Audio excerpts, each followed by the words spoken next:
Hello mga mami! Ano-ano nga ba ang mga senyales na healthy si baby sa loob ng ating tiyan? I am Midwife Joanna at your service. Una, sa second trimester o 4 to 6 months ay may malakas at regular na paggalaw. Pinapakita nito na ang nervous system at muscles ay na-develop ng maayos. Pangalawa, mas malakas kumain, madaling magutom. Yung kakakain mo lang pero gutom ka na ulit. Ibig sabihin nito ay humihingi ang ating katawan ng karagdagang lakas para masuportahan ang paglaki ni baby. Ang pagiging maganang kumain ay nagpapakita ng normal at malusog na placenta.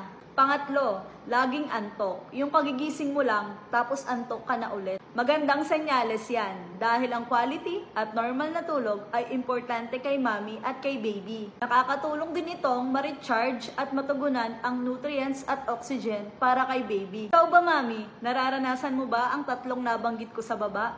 Comment below!